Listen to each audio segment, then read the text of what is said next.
प्रश्नों का धुआं धुआं पहले क्वेश्चंस के साथ आगाज करेंगे। बने रहिए हमारे साथ गुरुजी वर्ड एग्जाम स्टडी में। पहला क्वेश्चन आपसे कहता है दोस्तों, कहता है छत्रज्ञ और स्रा कहे जाते हैं।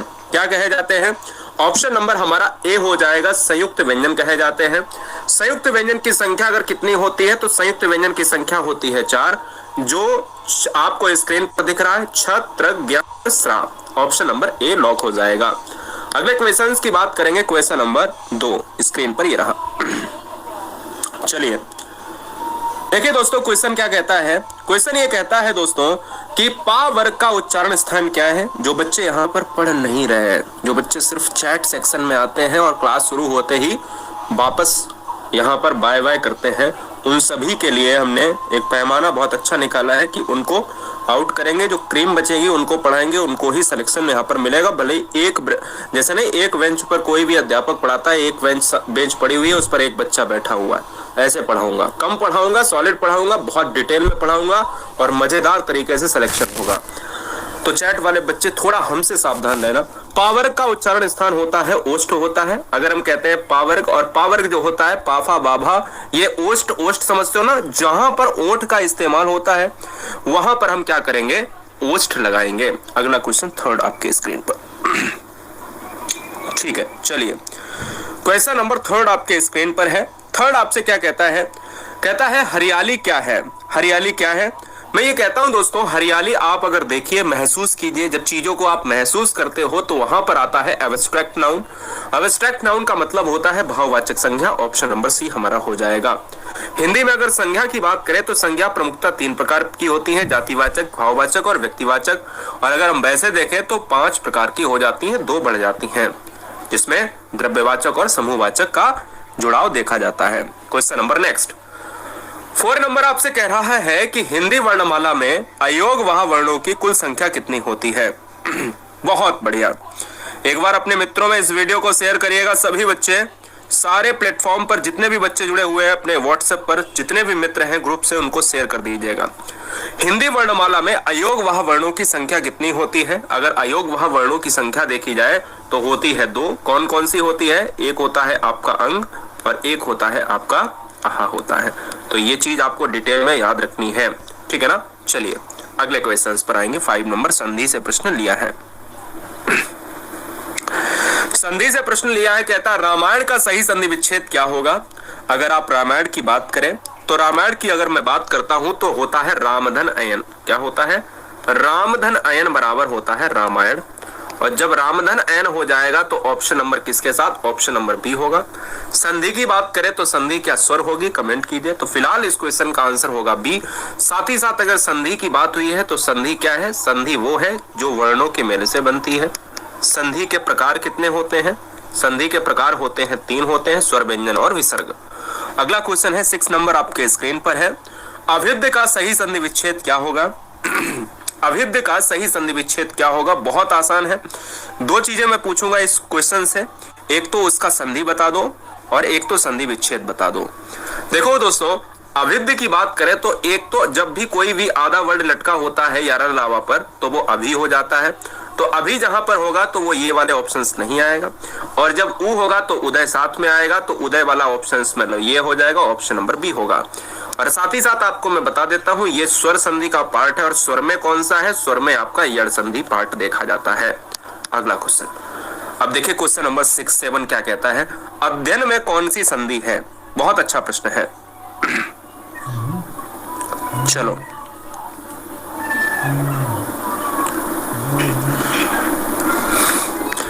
अध्ययन में कौन सी संधि है? अगर आप अध्ययन को देखोगे तो ट्रिक क्या है, नोट कीजिएगा।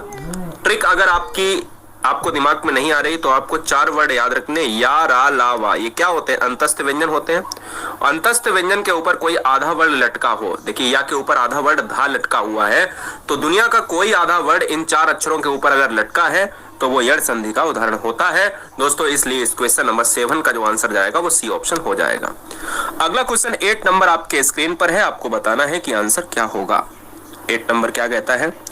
8 नंबर आपसे कहता है कि बहिष्कार का सही संधि विच्छेद क्या होगा।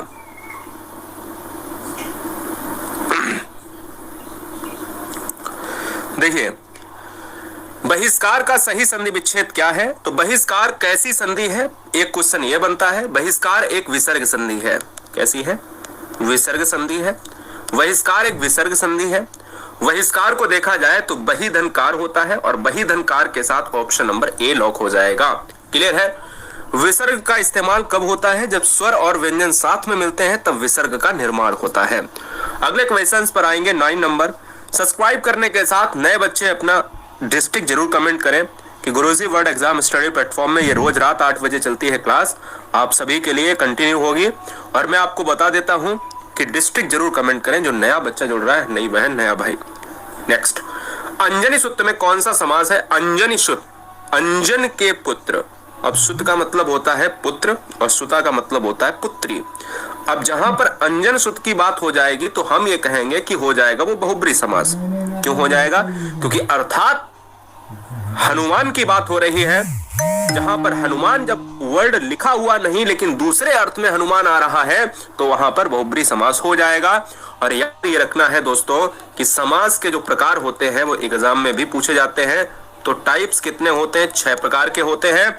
और आपको ये भी याद रखना है कि समास के प्रकार के साथ साथ समास कैसे बनता है? तो पदों या शब्दों के योग से बनता है। आंसर हमारा ऑप्शन नंबर सी जाएगा। अगला 10 नंबर आपके स्क्रीन पर है, आपको यहां पर जवाब देना है। कहता है कि निम्नलिखित में किस शब्द में बहुब्री समास नहीं है? बड़ा अच्छा प्रश्न है। बहुब्री समास नहीं है, बहुत बढ़िया प्रश्न है। अब ध्यान देना है दोस्तों इस क्वेश्चन में कि ऑप्शंस में आप दशानन देखो, मृत्युंजय देखो, पंचवटी देखो, क्या ना? हाँ बिल्कुल, हम बीपीएससी को हम पूरी तरीके से हम उस पर कवर करेंगे, टेंशन मत लीजिएगा। अभी क्वेश्चन कीजिएगा, उसके लिए एक शेड्यूल हम तय करेंगे।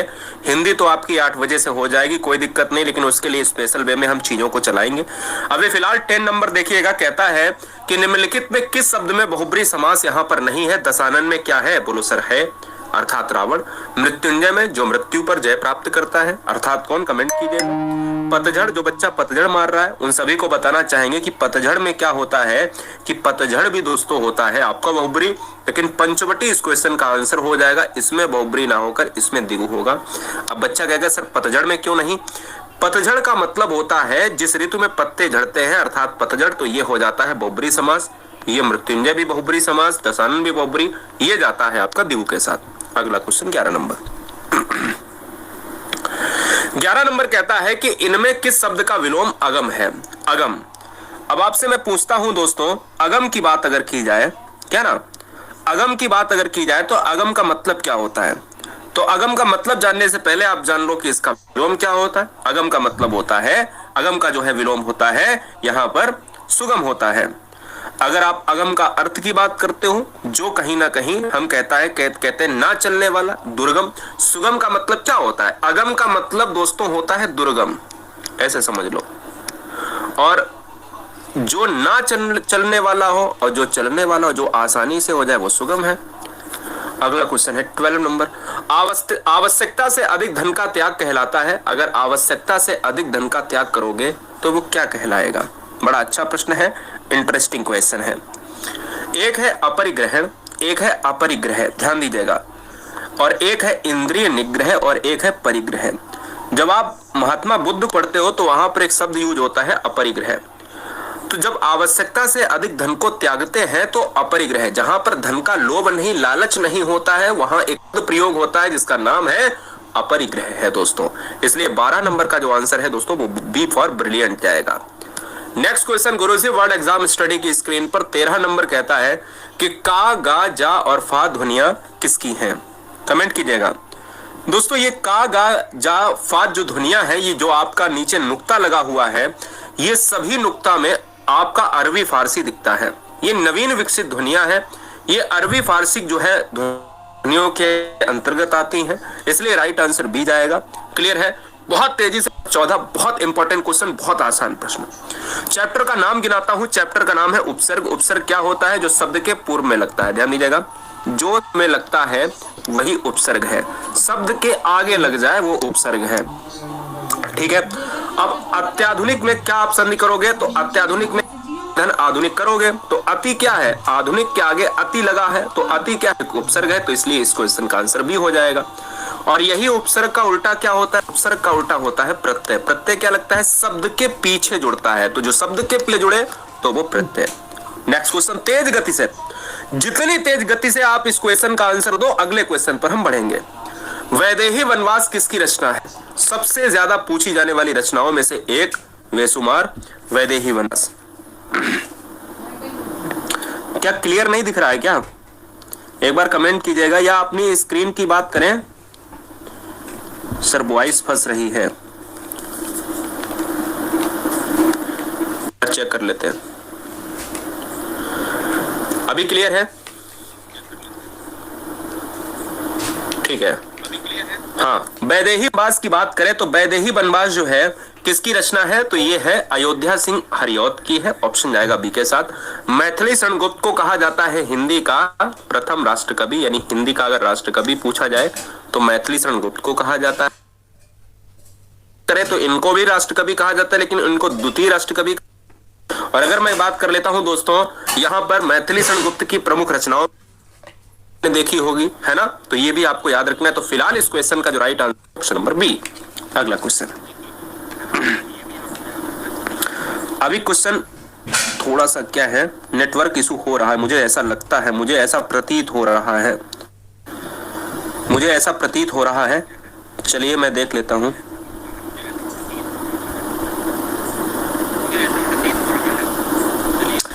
एक बार मैं इसको वीडियो को सही करता हूं, मेंटेन करता हूं, आप वेट करिएगा, ठीक है।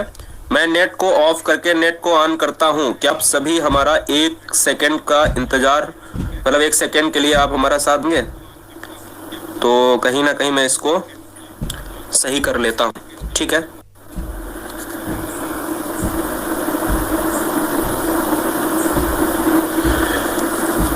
अभी बताइए क्लियर है कि निम्नलिखित में संयुक्त व्यंजन कौन सा नहीं है। अगर आप संयुक्त व्यंजन की बात कर रहे हो तो कौन सा नहीं होगा, तो ऑप्शन जाएगा हमारा किसके साथ, ऑप्शन नंबर बी। कितने होते हैं, तो मैंने कहा 4 होते हैं, वो कौन है, छत्रक, ज्ञा और स्रा होते हैं, जिसमें आपको एक दिख रहा है, ये दिख रहा है, ये दिख रहा है, एक और होता है जो स्रा देखने को मिलता है। फिलहाल अगले क्वेश्चन पर बढ़ेंगे। क्वेश्चन आता है 17 नंबर, और 17 नंबर आपसे क्या कहता है, ध्यान दीजिएगा।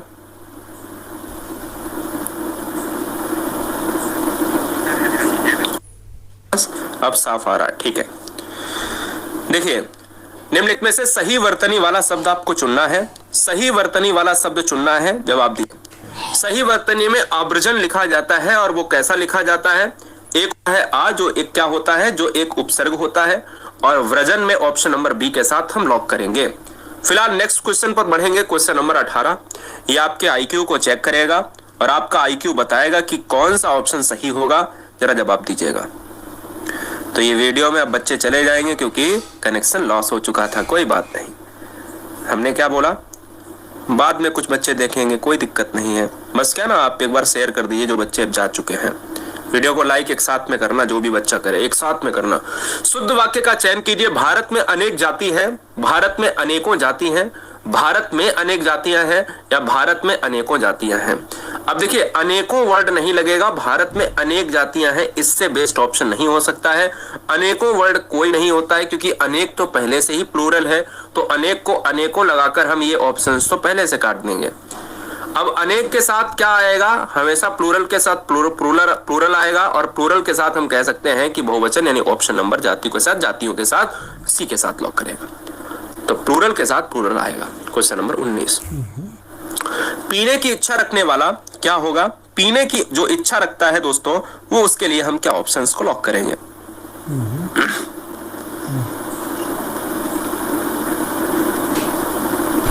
देखिए, पीने की इच्छा रखने के लिए हम पिपासु वर्ड यूज करते हैं, जो एक संस्कृत का वर्ड है, जो तत्सम वर्ड है, पिपासु, ऑप्शन नंबर सी। मृत्युंजय पद में कौन सा समास है। अगर हमने अभी अभी समास वाला एक क्वेश्चन किया होगा, या मैं फिर से आपको बताता हूं, जो मृत्यु को जय करता हो, है ना। अब मृत्युंजय में देखेंगे दोस्तों, तो मृत्युंजय में समास की बात अगर की जाए तो आंसर क्या होगा, तो हम कहते हैं कि बहुब्रीहि समास हो जाएगा, ऑप्शन नंबर है। और बहुब्रीहि समास क्यों हो जाएगा, क्योंकि जो मृत्यु को जय करता है अर्थात भगवान शिव जो मृत्यु को जीतने वाले हैं वो कौन है? भगवान शिव, भगवान महाकाल की बात हो रही है। जहां महाकाल शब्द आ रहा है, क्या महाकाल क्वेश्चंस में लिखा है? नहीं लिखा, लेकिन किसी दूसरे स्रोत से पता चल रहा है कि यहाँ महाकाल का नाम आ रहा, तो बहुब्री समास हो जाएगा।